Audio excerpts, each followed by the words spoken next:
someone from the LPL kind of crashing out at Worlds, and no one wants to get painted by that brush. It was supposed to be IG. They're already gone. They had the excuse of, we had to play T1. Come on, guys. Yeah. And for Top Esports as well, going 2-0 up and then losing 3 best-of-3s in a row to get knocked out is pretty devastating. Having only won 1 game out of 5 so far, 6 in fact. I can count that high. This will be the 7th game they've played in those best-of-3s. I get the thumbs involved in that. Yes, I do. Yeah. That was very important to me. Sion, Rise, Karma banned away by BLG, who picked the red side. LeBlanc and Bessa and Caitlyn banned away by Top Esports. And it is first pick Qiyana for Kanavi. Now, I am of the opinion that Kanavi is one of the best, if not the best Qiyana players in the world. The problem with it is, you rarely get to see it on him because it is banned away from Top Esports all the damn time. So I love him on this champ. I think he's incredibly good. We've already talked about how strong he is in the early game. He gets himself ahead and then snowballs it to victories for Top Esports. Yep, and we're going to have to see if he's going to be able to perform here on this Qiyana. Of course, the Qiyana, much less about the early game generally. It is more of one of those junglers that really just kind of power farms and looks to take over in these, post-level 6 fights, generally speaking. But there is another powerhouse on the other side as far as those team fights are concerned. You're looking at the Wukong, you're looking at the Rakan.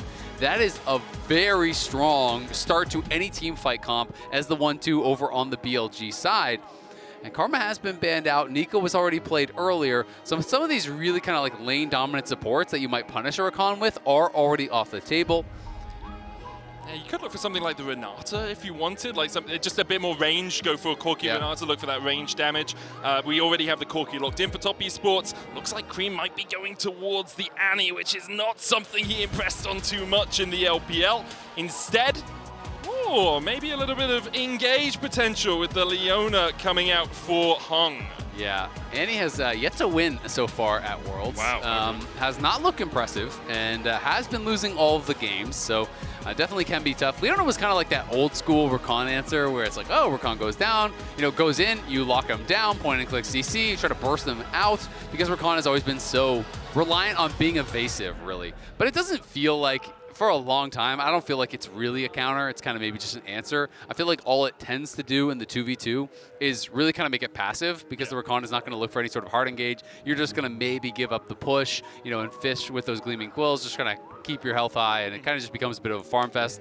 I do like when you've already seen Leona Qiyana, Xayah early. We saw it got banned out last time, so I think grabbing the Xayah early does make a lot of sense. Of course, you can try to draft range in mid lane for Creme, but let's be honest, when you're pairing alongside the Qiyana, you already are kind of deciding you're going to go in. There's got to be something to dive alongside that Qiyana. So I feel like regardless of what we see the soul laners be for TES, the Xayah should be quite effective.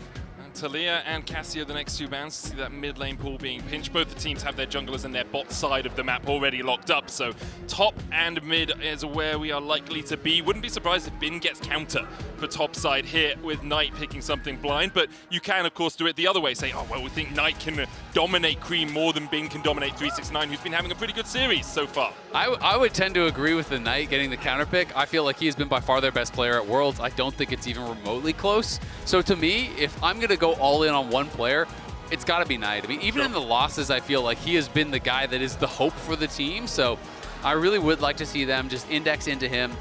I also feel like, let's be honest, what top lane matchups are even that abusive anymore? Anything where you pick an extreme counter, you just get lane swept on. It's very true. Yeah, because in the past you could look for something like the Smolder and say, I'm just going to stack up on you a bit, and you're playing AD carry. Quinn, now you're laning against another AD carry, and you're like, it's just like, the counter picks in top lane are very uninspiring at Worlds, thanks to lane swaps. So I feel like it's not an issue whatsoever. Galio is kind of interesting here. So Galio, of course, could go mid or top. Does follow up really, really well on the Wukong as well as the Rakan. We don't know what the matchups are going to be. I mean, if it's Mordekaiser, I think that you're probably just going to have to be sending it mid. I don't think you're really going to be wanting to play into that matchup. It does feel pretty rough. The other thing is, I mean, you can potentially pick 2 champions that are pretty good into it, but then you do risk getting really blasted by a counter, because one of the things that pros do sometimes like, if you're thinking about playing in mid lane, is things like Smolder, like you actually called back to, is just kind of free stacking off of it. But if you go Smolder, and then they move it top, and then you're playing into, you know, a Knight LeBlanc or something like that, then it's probably go home fast. So I don't think you're going to do that. I think you are just going to take this Mordekaiser here, assume that it's going to be going top, and then probably go for a more standard mid lane pick. I mean, Creme could still look towards his Annie, although I wasn't too impressed. He does have a 66% win rate on it across the LPL summer season. Are they going to do the Smolder I was talking about? Wow, they are. That's the Smolder, yeah. So this is, I think, a lot more risky, but maybe their read is that there's no way that Bin's going to play it, right? You know, if that's your read, then hey, you're going to be able to get this mid lane matchup. Bin, though, of course, does get his choice of the counter. Jax is his iconic pick. It is the matchup that I definitely think can outscale and eventually start to win out against that Mordekaiser. But I also just kind of like the Mordekaiser in isolation when you're thinking about the team fight, because there's a lot of different ways you can actually have success with this. You know, Wukong goes in to throw down the cycle, and as Wukong's engaging, Mordekaiser just ults it, takes it out of that fight, you know, kind of remove the ult from the fight. Similar things can happen to the Jax. Jax hops in with Counter-Strike, ready to get in on your backline. Ulted, taken away. Rakan, Galio. If you're in the lane with the Galio and he's trying to hero his entrance in, you chuck that Death Realm on him and he's unable to join up with the rest of his team. I love it. I think it's a really solid pick. It's whether or not it can be as effective as you want, because you do need those quick trigger reflexes if you're going to stop people finding the true engages in these fights. Yeah, I mean, it's just going to be so interesting because it does feel like there's a lot of lane-focused picks, you know, over on one side. You know, when you're looking at the TES comp, you have these things that are supposed to be answers. They're kind of trying to put Knight in a difficult situation here with the Smolder, which I do really like in isolation, but then you have Smolder and Corki paired with this Qiyana. That kind of feels like you're a bit of 2 different minds. Of course, Corki can still poke, and Smolder can like ult over the top on an engage. It's not like it can't work at all, but it does feel a little bit disjointed to me. That wouldn't be like, if you knew this was your other 4, you wouldn't have picked Qiyana, I don't think, right? I agree. And so they are sacrificing something as far as how cohesive the comp is to focus on the lane matchups. So now you have to get something out of the lane matchups, in my opinion. Otherwise, you look over at the other side, and Knight may not be on a hard carry, but the comp just is so easy to see what they're going to do. It's so nice front to back as well. With the wombo combo, you go in, you lock up the backline, Hero's Entrance on top of it, Counter-Strike on top of it, Quickness on top of it, Featherstorm as well if the Xayah ever gets jumped on. Like, BLG's comp is stock standard. Top Esports comp is, maybe we can burst a guy and kill them and win the lanes, you know? Yeah, and also, it's not like you just have to, but we have to get through everyone to get on the Corki. No, you can go on the Qiyana. You can go on the Corki. You can go on the Smolder. You can really just like press your buttons. Any of them is fine. You can lock them down, burst them down. So is a lot of power there over on the BLG side. We'll see, can TES really create some differences here? I also feel like though Smolder, of course, you know, you do still have a lot of power as far as the scaling. It's pushed pretty far back, and the scaling is nowhere near. I think people still have not adjusted to like the nerfs that happened forever ago, where you know you used to be able to actually increase the threshold for execution. Now it just increases the true damage burn. It doesn't actually ever go up as far as the threshold for the execution, and so I don't think it's just like auto win late game like people used to talk about it. But of course, you know, especially if you go through some of the more aggressive builds, like if you go Essence, Reaver, Rapid Fire, IE, when you're on 3 items and you're on 225, you just press Q every time Rapid Fire is up and you are poking them down. You become a real threat and you can force bad engages by putting on that pressure. For the moment, we don't see any of those major lane swaps coming out from either teams. Both the junglers starting on the bottom side of the map as they'll work their way towards the top side. Do have a 100% win rate on red side this series, so see if BLG can continue that form on his Rakan as well. 79 and 29 on this pick. Rakan has just been ubiquitous with great supports over the last few years. The heal and the Gleaming Quill have to be used. Hung and JackeyLove getting the early push. A good phosphorus bomb at the end there from JackeyLove to get Elk down below half HP. Yeah, Phos Bomb at level 1 is just Exalt. That thing you cannot get hit by. That feels like it just absolutely cooks you. So now On going to be trying to hit some of these Qs. Hopefully we'll be able to help heal up Elk to just keep them comfortable in this lane. Of course, you touched on Rakan, but Bin on his Jack 68 and 29 career and 369.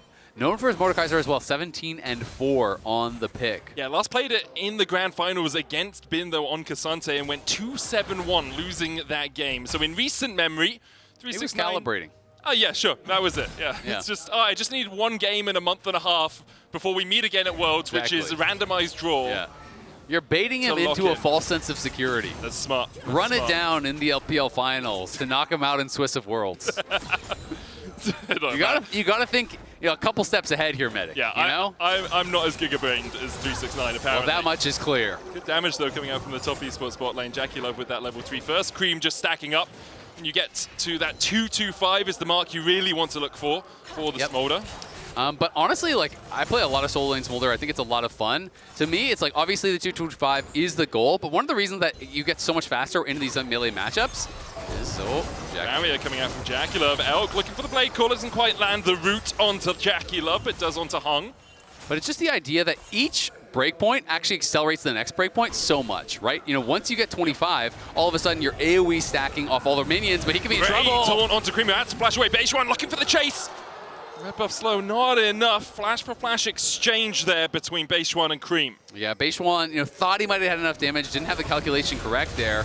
As it's 369 TPing down. This is what they did in the Lucian game as well to kind of bail out, Jackie and give him this preferential lane setup. But that is, a flash kind of for nothing for Base1 because he had already gotten the flash out of the Smolder, couldn't finish off Creme.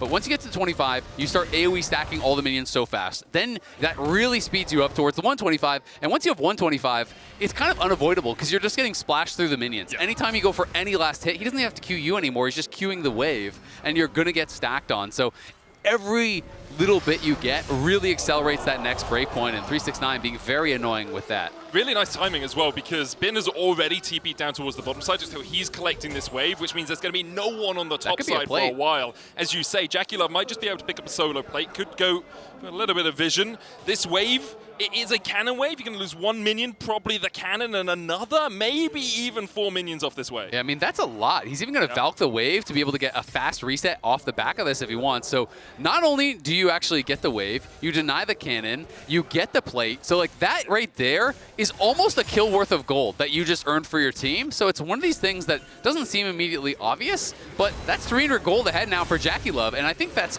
often earned by 369. Like, he deserves credit for that. He did a huge job in that bot side. It's a whole level of experience lead as well for JackeyLove over Elk as Hung and Kanavi here team up to try and steal away these Razor Beaks. You talked about the power farming of the Qiyana. If you can get into that enemy jungle and take away some of these camps, it just gets you scaled up that much more quickly. Kanavi running the first strike here on the Qiyana, something he loves to do for that extra gold, for that extra acceleration towards his lethality items. Profane Hydra often when we look first. Yep, obviously is something that's going to help accelerate, but also the upfront burst. So much of your damage comes out during that first strike window, so it's not just about the gold. It really is a powerful damage rune later on in the game where that percentage damage amp can mean quite a lot when all of a sudden your combo is doing 1,000, 2,000 damage. A couple of percent is significant. So definitely is a powerful rune there. Creme, of course, picked up a call on that first base, so he is just scaling, looking to play this out. He's playing a dragon and scaling. Good one, Azael. Yeah, thank you. It's not toothless at all in that mid lane right now. It's off to a smoldering start, if you will. Good one, good one. Bin lands the stun onto 369. Not really much going to happen down towards this bottom side. Goal basically even between the two teams in the early game. There is a Drake up. We saw a ping coming out on it from BLG. We'll see if Base1 decides that is his first objective. Has push in the bot side. Won't be able to get it in mid because there's a Smolder on the other side. On's going to land a knock up here into the blade caller. The damage on JackeyLove is massive. Flash shield of Daybreak from Hong into the Eclipse, just trying to walk his way away. Saves his AD carry's life, but JackeyLove now sitting at 200 HP. Does have Kanavi coming across, and Creme could He's level 6. Flap his way in as well. As you say, Elk not yet level 6. Doesn't have that Feather Storm. Kanavi's going to cut the wave. Creme wants to call in a bit of assistance, has Mom on the end of a telephone. Meanwhile, Knight moving across with that Hero's Entrance. Drake secure for Base1. Now Top Esports know they have a man advantage, a numbers advantage. Here's the Hero's Entrance. Supreme Deslayer's talent flashed away by Elk, and Hung is hung out to dry underneath the tower. Good double taunt as well. They'll look for Kanavi. Next, he's down. Knight makes them kneel, but the turnaround from Creme is huge. On jumps in the Gleaming Quill. Elk will fall. Creme takes a tower shot. The Wings of War are not enough to blow him over. Top Esports initiate the dive. lose a 2-for-1 and lose a Drake. That's no Knight. That man is a king. Moves up to the top side to turn it around. But honestly, so bold from TES to go for the dive, knowing that he was coming. He walked across vision. They knew that Galio was going to be there. And it felt like they kind of overestimated how quickly they would be able to get this kill. BLG's bot lane delayed it for so long. Hong goes in, they started off, with the Smolder up, but the Galio ult is there at the very beginning, and you can only get in onto the Rakan. He kites it out really, really well. Then Knight flashes forward. Elk is there to follow it up. They do get some kills back here.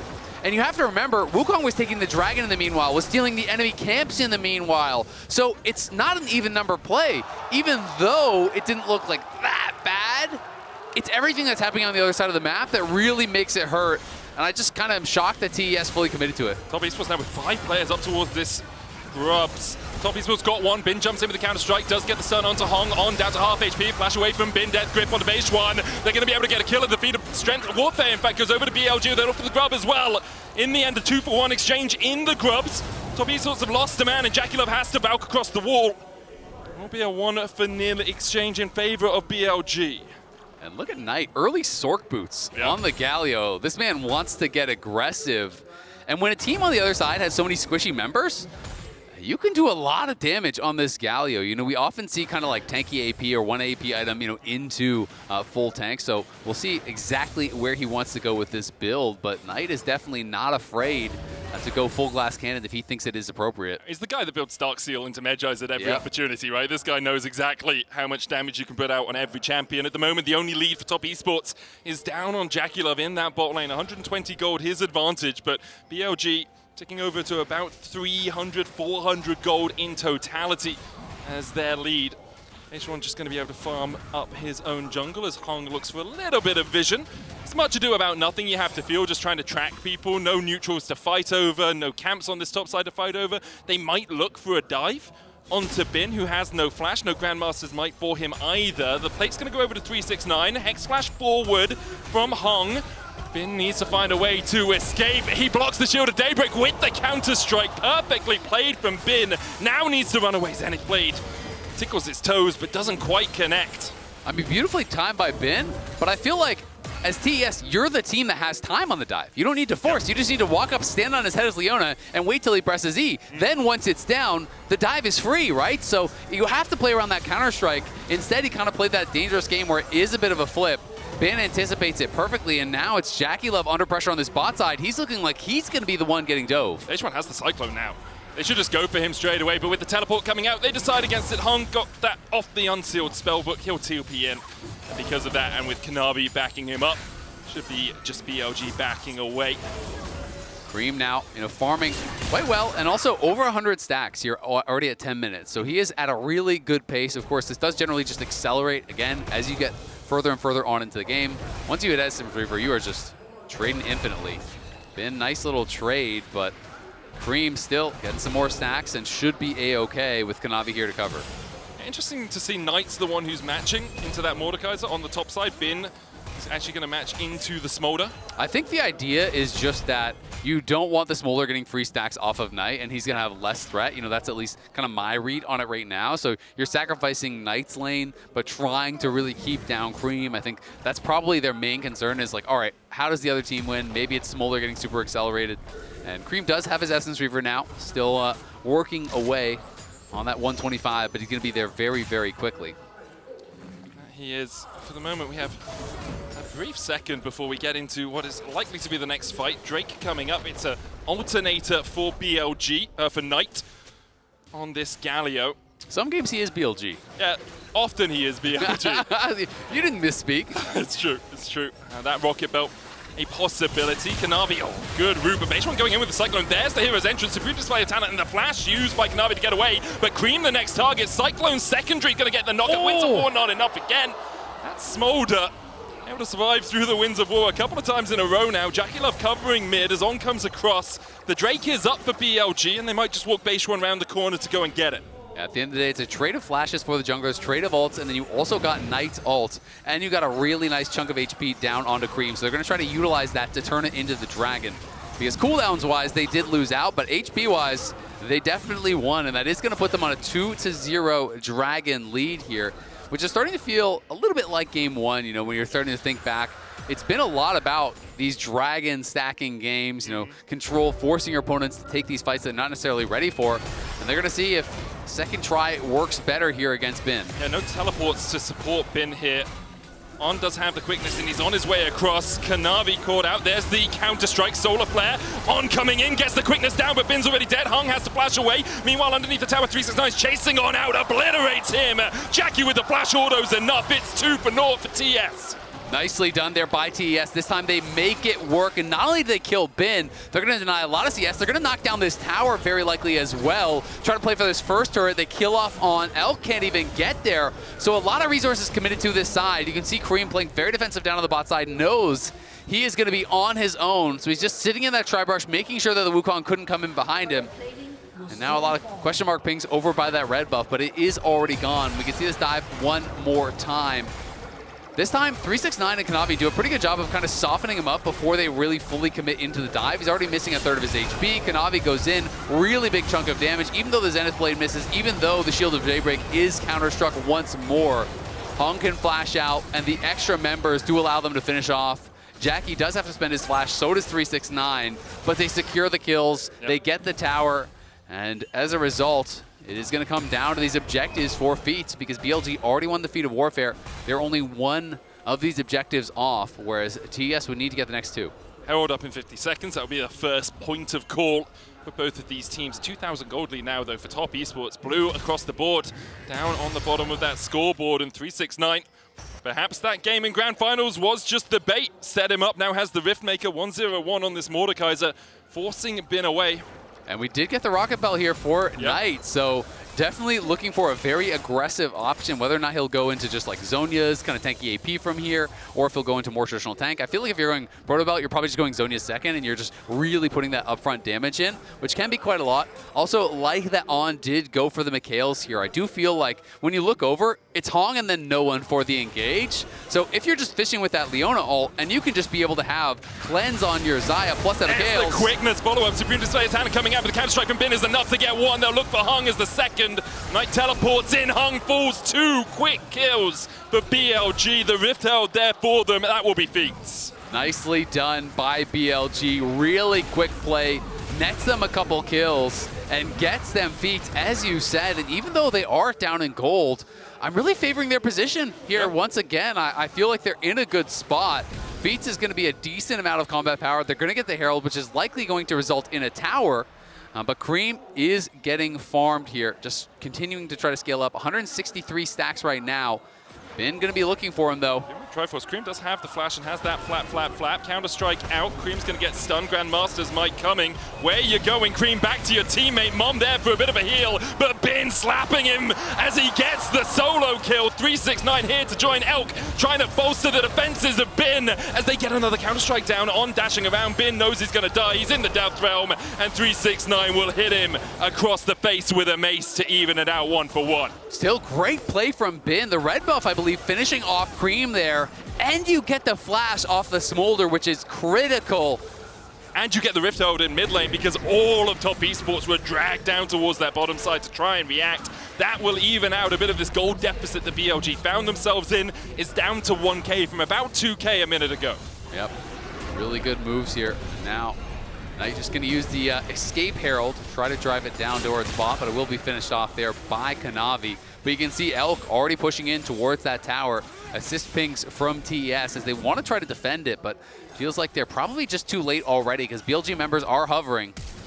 Hong looking for Knight, who has to flash. Respects the fact that 369 was coming across. His jungler and his top laner are all the way on the top side of the map. On here can grand entrance and make a quick exit with the battle dance. I mean, they got all 5 down here, so TES needs to get something because Bin is going to be the inevitable problem. There's no TP, so no one can answer Bin. On gets the flank onto Creme here. Elk looking for the damage. Death Grip not going to connect. Solar Flare down, lands the stun onto On, but Rakan not really the target that you want. He still has the quickness. Meanwhile, Top Esports continue to push in for the tier 1 on the bot side. Redemption being used. Supreme Display does catch onto Elk, and he cleanses and Featherstorms away. The charm from On under the tower means absolute destruction for BLG. They find 2. They land a taunt on 369 as well. The tower still stands, but 369 tanks it up. in the end. A 3-for-2 exchange, but Bin continues to push in a side lane. Yeah, Bin wasn't even there. It was a 5v3 for a while, and then the Wukong arrives. It's still a 4v5. Meanwhile, Bin is just getting so much gold up on that top side. TES kind of painted themselves into a corner. They all moved down towards bot to try to prevent Elk from taking that tower, and then they realized, all right, we've got 5 members here. We've got no TPs. We need to force, but there's no objective, so it had to be a dive. And it's BLG, again, first towards this dragon. 369 is in the area. We'll see if they can contest. You really don't want to give up Soul Point here. Yeah, you got to try and fight it, but Bin comes in with a counter-strike. Now 369 isolated. Kanavi's going to try and jump across this wall, puts down the control wall for a little bit of vision, but On goes in with the grand entrance, looking for that knock-up, hits the Creme and Quill. Kanavi jumps in, Kanavi gets it, steals it, pays for it with his life, but he delays the soul, and that is what Top Esports needed from him. Yeah, that is well worth it for Kanavi. I think that is a massive steal from him. Cloud Soul is insanely strong, especially for a lot of these champions in particular. You cannot be giving that over. Hung is going to have to spend the ulti just to try to get away here from Knight, who is going towards that zone, as I expected, has the Seekers ready. So that big playmaking tool, now all of a sudden, Beishwan or Bin throw themselves in the backline. Galio comes over the top, can do so much upfront damage, then go into the Seekers and really create this zone of control, buy the space for Elk to do his work. Cyclone used by Beishwan there just to make sure that he walks away from 369 safely. Talked about the ability for Kanavi to power farm on this Qiyana, but dying there at the Drake loses his entire bot side jungle. It's a great steal from him. Waits out the grand entrance, uses audacity to jump across the wall, and then manages to land the smite. But after you go in there, you know you're done for. Yeah, absolutely going to be giving your life, but at least he didn't have to spend his flash or anything like that. And just goes in, trades his life for the one dragon. Still in a really difficult position. BLG, I feel like, are definitely the ones in control here. But there is playmaking. And there is hope because you've delayed that soul, you've bought time. Creme is going to have 225 by the time you fight Dragon next, so maybe you can take a real fight then. He has gone for Shojin, which is kind of more that like a little bit bruisery or a little bit more tanky. Of course, if you can continually get out spells, it starts to stack up, works pretty nicely. Usually when people go Shojin, they still want rapid fire, which doesn't mean your IE is super delayed, and your kind of consistent damage is a lot lower as a result, but it is a faster spike than the IE rapid fire style build. So Creme's still going to be really, really strong. Next wave, he has that 225. And then that really does, once you get the rapid fire, put a lot of pressure on your opponents because you kind of just start having your team stand around you. You walk up, every time rapid fire is there, you cue someone, splash through the team. Yep. Exactly. And you start to really rot them down. You force them to look for engages, and TS are trying to do just that. I wonder if they had vision of this Wukong recall, because no one's here. Teleport. He's going to TP up towards the top side, as is Knight. The other come down to 10,000 HP, but Top Esports going to back away from it for now. Pull it up towards this top side. Creme standing on that front line.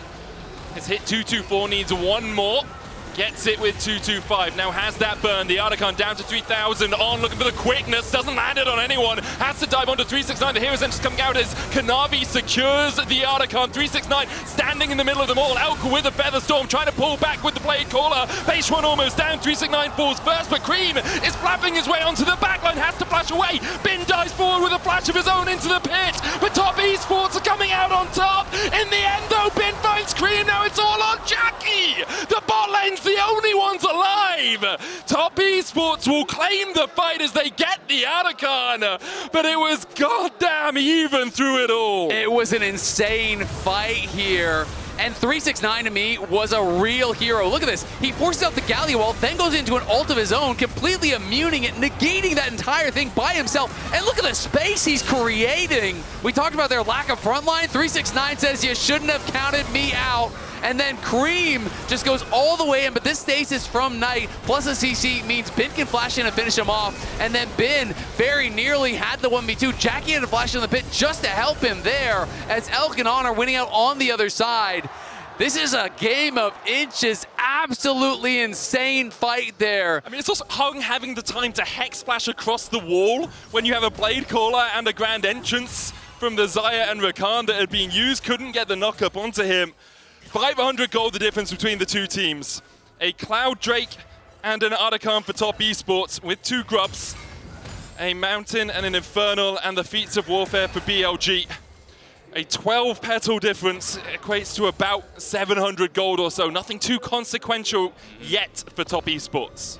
Yep, and we saw that Seekers being used, but No problem, because Knight has the Zhonya's. He bought it right after that fight, so it is going to be up and available, but definitely the danger of using a defensive ult on 369. You really can't go for that because he'll just press R of his own. He's going to avoid that completely. You kind of want to be using it aggressively, with Honor Beishuan onto Creme or Jackie. That's really what they are looking for here. So I didn't love the way that BLG played it out, but still, it's going to be about this next Dragon fight here. TES taking position in the river, pushing up mid lane first, clearing out these wards now, and they are going to be pretty tough to walk into. It's what top esports do so well. Their objective control, their setup, some of the best in the LPL. We saw it at the Rakan pulling BLG to have to force those double TPs. 369 looking for the damage onto Beishuan, but he's going to pop the decoy to get away. Death Grip out as well. Won't find its connection. BLG playing for this mid lane wave. JackeyLove coming across towards Knight, puts down the Gatling gun and hits a few autos. Creme still stacking up 250 now on that passive. Bin trying to clear out a bit of control, but can't get rid of that control ward. They do still have a ward in the pit. BLG pushing further forward here, looking for as many flank positions as possible. Yeah, neither team having the confidence just started up. Knight now getting very chunked. Beishuan just has to flash away. Hung flashes for the Solar Flare. Nimbus strike from Beishuan onto the minion wave, arriving just in time to save his life. On dashes from the Zenith Blade, but you feel it's starting to swing. Top esports, they're finding that rot damage, that poke damage, and it's BLG who are being pulled all ways to Sunday. Yeah, I think that's earned them the Dragon. You can see double recalls coming through. Knight even gets interrupted. He could be in some trouble, but will be able to jump out to safety now for sure. They should be starting this off. They will have time for the Wukong to maybe get back in the area, but Knight has no TP. I don't think there's any real reason to try to contest this, but Bin is still sitting in a dangerous position, and maybe they're going to try to look for something afterwards. Bin positioning to try to maybe catch Creme as he does walk down. I like it because you also have Beishuan coming in from the top side here. There's the TP, they go into Creme. Cyclone down, Bin can't get in range for the counter-strike. Creme's going to flap his way across the wall. Supreme display of talent doesn't find anyone. Mom's going to heal him up now. His outfits as Creme up towards the top side. 369 on Beishuan in the death realm. Will get him. El's going to get one. 1-for-1 exchange so far as Bin dives onto the backline. Hung trying to retreat from Knight, but 369's there to help him out. Knight's going to flash into the pit. Kanavi caught out by Bin and on no range for them, but the counter-strike just short. Kanavi, can he escape? Knight has that flank. His team has given up the ghost on him. He tries to dive onto Oak, but for it, he just dies. A 2-for-1 for BLG, but how close are these fights? They are really crazy. These fights are so intense. Bin just waited around for so long, was not on vision. They go for this engage onto Creme, but Creme honestly has a really great positioning, flaps over the wall, avoiding pretty much everyone except for the flanking Elk. Xayah comes in, great pullback on the feathers to be able to finish him off, but at the same time, 369 has already beat down your Wukong, taking him out. And JackeyLove, he's the backup AD carry. He's still alive and still firing. And it does mean Kanavi is kind of hung out to dry, but it is still the Dragon going to TES. Another close fight. The gold remains practically dead even. We are just in for such a treat here. This final game between two of the best teams the LPL has to offer is really delivering. And you're really seeing part of what top esports are trying to do in some of these fights, which is pull them around, try and separate them, because we talked about it in draft. They don't have this traditional front to back, we stand behind an all and walk forward and let our Smolder do all the work. You've got Mord putting someone in the death realm, you've got Leona looking for a stun on the other side, you've got Corki flying across, Kanavi trying to stun someone up. Whereas BLG haven't quite found that more traditional front-to-back. You don't just have the Wukong engage into a hero's entrance, which is what you want, and you have to give credit for top esports for not allowing that. They're surrounding looking for it now. On's going to get caught up towards the top side, dashes away, has that Gleaming Quill, TP in, as well as Bin goes in for the counter-strike. He lands it onto Kanavi. Supreme Decided Talent's going to get him stunned. The Cyclone from Beishuan. JackeyLove's already killed off on. And top esports just immediately turn it around. Beishuan trying to swing around with a Cyclone, but it's a Tempest for BLG. Now 2 for 2. Elk on the back foot. Knight gets caught in the Justice Punch. Elk flashes, finds the root, finds the Feather Storm. Jackie answers. Jackie flashes in. JackeyLove for top esports. Pulls it from beyond the grave! JackeyLove finds the moment here in the mid lane. Bin goes for the massive engage.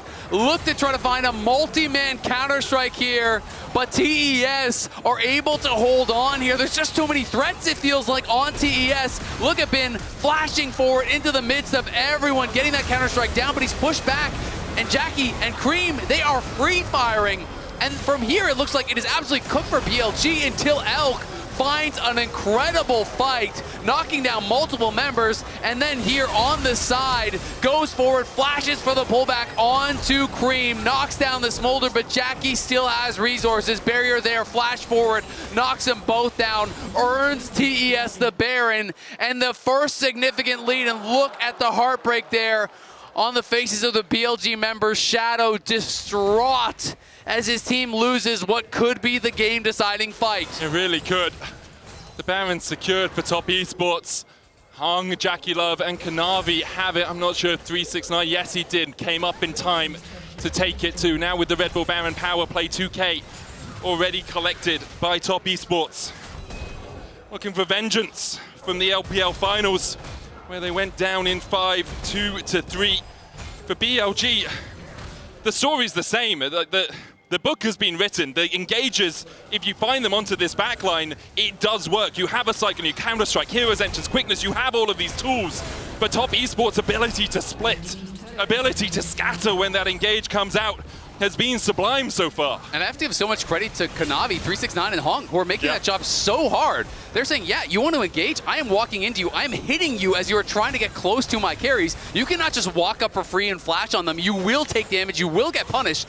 And if you try to go for that engage and you fail, even just by a pixel, Creme and Jackie will make you pay for it. They are just destroying them at this point, as the third item is through for both of them. Now that rapid fire I talked about is there. The game is 10 times easier to play, it feels like, as Smolder. Once you have that third item, you get the rapid fire, you are just laughing at him. We'll take a breath, we'll take a moment. Cloud Drake's up, will only be third for Top Esports. No soul for them yet, but I'm pretty sure they're happy with the extra movement speed they're getting out of these three clouds. The ability just to dodge and dip around the fight. And now they will be on soul point. 4,000 gold their lead for BLG. A 2024 that was so close but so far. Two finals, weren't quite able to take it over the finish line. Now a 25 that has been up and down, to say the least. Managing to pick up the win in the summer finals, but being eliminated before even making it to quarters here in China, in your home country, will be a disappointment. Hung, Zenith play dodged away with the battle dance. On takes a super scorcher breath back into the rest of his team. I mean, especially when you're looking at the strength of schedule for them. They played 100 Thieves, Fnatic, G2, and then BKS. Yeah. People would think that is easily 3 wins and you're out. H1 goes in, Hung the target here as Entrance coming out. Hung is already going to flash away. Creme trying to put the damage down on, tries to get in with the engage. Solar Flare cleansed away by Elk, but look at how low BLG already are. Elk is going to be able to retreat for now. Top Esports continue to push in. 369 looks for the flash death grip, doesn't get it through the decoy. Top Esports on the advance. Yeah, 369 short change to E there, misposition on his cursor, so it didn't actually fully extend, but it doesn't matter. They take the tier 2. They're going to crack the inhibitor towers here. You can see assist pings are deep. They're going to try to look for a TP play here. Bin's trying to find an angle. Notice Hung doesn't have the TP, the flash. Counter-strike out, Bin gets exhausted immediately. Knight looks for that flank. Bin with a stopwatch, ongoing in, grand entrance. Meanwhile on the top side, 369 the target for Elk. Hung's already down, Bin looking for a re-engage, dives in onto JackeyLove, that's 2! Bin's doing it, Knight flashes away, but Kanavi dives in. On with a battle dance, the counter-strike from Bin will get 1! 369 down, it's a triple for Bin! He's looking for more! Make it 4 for BLG! Somehow they hold on! BLG hold the line against the odds here. It looked like TES was about to wrap it up, but BLG saying no. You will go no further. They're able to find the angle here. Hung was already low. Bin just forces the issue, goes straight in. Beishwan as well as Onward threatening Jackie as Knight TP'd in. And look at Elk over the wall the whole time. Elk has such beautiful positioning. 369 only finds the ult onto a Wukong, and he can't even hit him during it. He's over the wall. Elk is untouched. The solo laner's getting so much work done here for BLG as Elk gets pulled in, but flashes back. Bin and Beishwan just bouncing back and forth, and then that feather pull catches the Smolder, knocks him down, and BLG, they're not dead yet. I was having Bin on Suning flashbacks. I had that Fiora Penta in my head right there. When you need him, Bin stands up. He's had a quiet world so far. It's been Knight who's put the team on his back, but now Bin with a Quadra, 3k gold lead for him, doesn't matter too much. Has the Frozen Heart, 3 items on base 1, Knight at 2. You can see Jackie has that shield bow, so going to be even harder to knock down. Critically, Creme, no IE yet. Really wants to get towards that. And Elk has just been playing stellar in these team fights. He is on 4 full items, has the Infinity Edge. And he's going to have to do so much of the heavy lifting. He is the consistent damage for the team. It's up to the others to create space, but he must capitalize on those opportunities. And if he mispositions, he's going to be instantly dead against a comp with this many threats. But look at BLG. Threatening a potential flank. If TS move up here, they might just go. The strike, they dive in immediately. Hero's Entrance coming out as well. Kanavi able to flash away with the supreme display of talent. 369 on that front line, catches out base 1. He's putting the Cyclone. JackeyLove trying to Gatling gun through base 1, and he'll find him. Bin jumps back in on there with the quickness. He gets 2 with the Grand Entrance. Hung trying to escape. The dive in from Bin again as he chases them down. Counter strike out, only finds the Leona stunned up, and he's going to dive further forward. McHale's, Sonya's, can Bin jump out? He dives back in somehow. The counter-strike enough to keep him alive through the orders, and the Gatling gun Knight's going to retreat. Top Esports now on the front foot, a man down though. What a close fight there. You thought Creme might have taken over, but he couldn't finish it off. It's blinking health bars. It's been just juggling it so incredibly well, going forward with the counter-strike into the stasis. Counter-strike back up again, creating incredible amounts of space for his team. Bin is showing why his name is synonymous with Jax. He is known for this champion, the best Jax in the world. This guy is just insane when he is playing at his best. And he is stepping up in the moment when BLG needs him most. But it is 20 seconds until a potential Cloud Soul. TS has claimed the last 3 Cloud Dragons in a row. And that is going to be the test. If you thought it was hard for them to find engages now, give over that Cloud Soul. You are probably both never finding the engage and never getting away after a failed engage. Just never be able to escape. For Top Esports, like, you can see what the comp is meant to do. Catch out the engage with that Death Realm, then just allow the Corki and the Smolder to spit out damage to engulf their opponents. But BLG have been so good at stepping back, and once again, Beishuan is looking for that flank position. The Cloud Drake begun by Top Esports. Beishuan looks for the Cyclone. It's a category 5, but he's knocked into the wall. The Drake secured Soul. But Top Esports, they begin to retreat. Mom comes down, Creme finds 1. Beishuan going out, and Elk has been slain. It's hunting season for Creme. He finds 2. Jackie adds another. Top Esports find the fight, and they'll march down the bot lane. Beishuan looked for the engage, but Kanavi instantly denies it, stuns him into the wall, and seals their fate. Top have done it. Top won't go through the bottom lane. They'll go through the LPL champions. They'll go through to the quarterfinals. Top by name, top by nature. In the battle of the LPL, TES rises victorious and makes it to quarters. What a battle. To me, that's the best game of Worlds thus far. That was so fun. Such an incredibly back and forth game between these two teams. TES with a very difficult to execute on composition here, really making it work in the key moments. Lightning fast reactions there from Kanavi to seal the game. Because that Cyclone, if that's on that your backline for long enough for a counter-strike, a quickness to follow up, you are just all done for. Perfection from Kanavi in the end. Top Esports, the ones that will go through to our final 8. For BLG, a disappointing Worlds, you have to say. We're going to hand it over to the analyst desk to break down that series. Break down what? I freaking love League of Legends, man. That was the most skill we had in a game at Worlds. LPL versus LPL, that is all I expected here from a matchup like this, guys. Yeah, we got to see BLG solo laners take over game 1. We got to see this series, Top Esports play a lot more controlled, and then we just got to see 2 teams bash each other's heads in for game 3 as BLG take their final bow. I'm so sad that we have to lose one of these 2 teams, right? Because I think neither team had the performances they would have wanted in this stage. These 2 teams have such talented players on them, and for